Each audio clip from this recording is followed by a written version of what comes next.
Nahoo, Nahoo, Nahoo, Nahoo, Nahoo.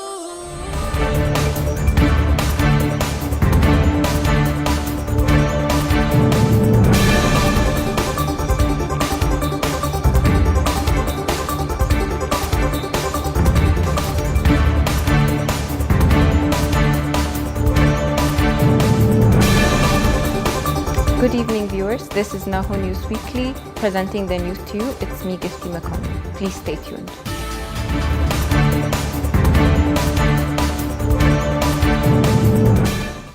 Moving on to our first news, the European Union has extended its humanitarian assistance to the people affected by humanitarian crisis in Ethiopia. EU Human Rights Envoy Mr. Eamon Gilmore has paid an official visit to Ethiopia to discuss the human rights situation in the country.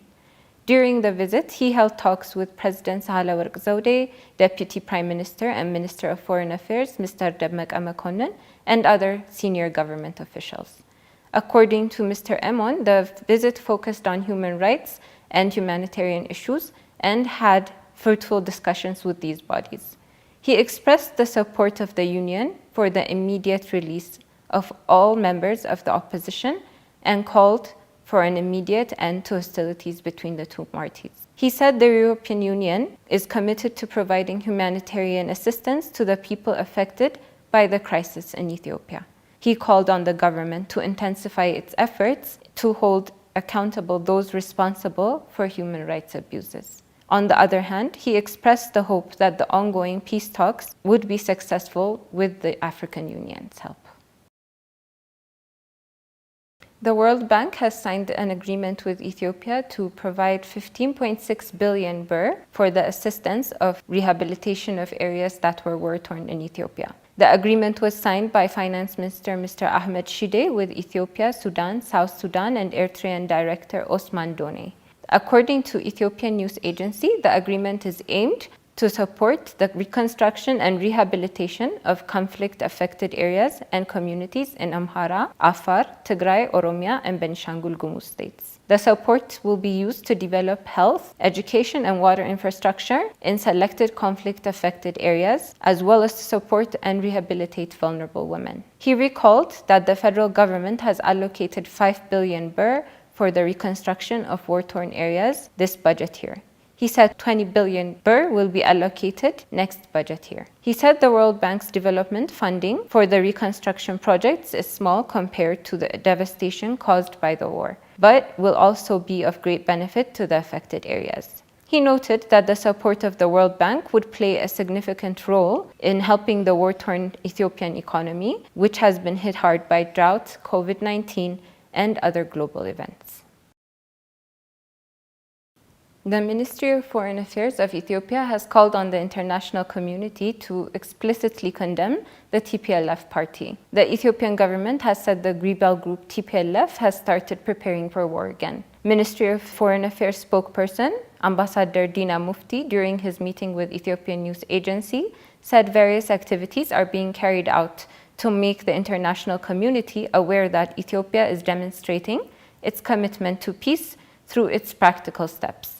In particular, the establishment of a national consultative commission to resolve the crisis is a sustainable manner. The indiscriminate ceasefire and the government's response to the influx of humanitarian aid into the Tigray region are examples. He also mentioned that the talks had been held with former Nigerian President Olusegun Obasanjo, U.S. Special Envoy, and other members of the diplomatic community on peace issues. However, despite the fact that Ethiopia has come a long way for peace, the TPLF is preparing for another war. He said efforts are being made to make the international community aware of the TPLF's re-emergence and armed recruitment and have a significant impact on the group. Ambassador Dina Mufti called on the international community to strongly condemn the TPLF for its preparations for war and forcibly recruiting members.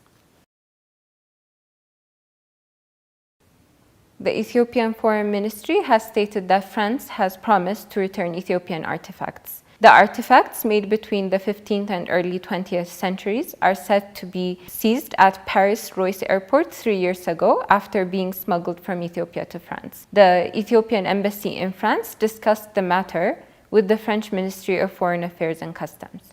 It is expected that the artifacts will be returned next June. Ethiopia and France celebrate 125th anniversary of diplomatic relationships. According to the Ministry of Foreign Affairs, the return of the monuments indicates the strong cultural ties between the two countries. It is also a testament to the French government's commitment to the recovery of illegally excavated African heritage by the French President Emmanuel Macron.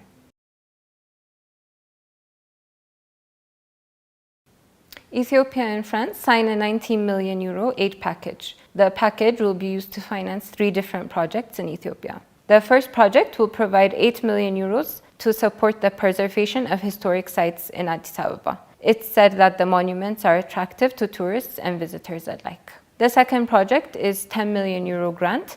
It will help strengthen the efficiency of Ethiopian Electric Power Corporation to improve its service delivery. In order to do this, it is also seen as a project support for the construction of training facility to be built by the Ethiopian Electric Power Corporation and the supply of internal equipment. The third project is a 1 million euro grant to support the Ethiopian Civil Society Agency. The project will help civil society fulfill its role by building and strengthening capacity. According to the Ministry of Finance, the agreement was signed in the presence of State Minister of Finance, Samerta Sawasaw, and the head of the French Government Development Agency in Ethiopia, Valerie Tayo, in the presence of the French ambassador to Ethiopia, Mr. Remy Massachusetts. Ethiopia has earned 153 million US dollars from textile and apparel in 10 months. Ethiopia has earned 153 million US dollars in the last 10 months of 2014 Ethiopian budget year, according to the Ethiopian Textile and Garment Industry Research Center. The revenue was 178 million US dollars, which was projected to be available during the fiscal year. It is said to have achieved 85% of the plan. Revenue for 2014 in 10 months is increased by 28 million compared to the same period last year. In 2013, thread, clothes, and clothing and traditional clothes received 125 million US dollars. According to the Institute, 13 million US dollars was earned from the textile and garment sector in April of 2014 alone. It was planned to raise $21 million. It is said that 62% of the plan has been achieved with the coming dollar. Dear viewers, thank you for staying with us. Please remain with the remaining programs on Nahoo Television. Presenting the news to you today was me, Gifty Makonnen. Have a good evening.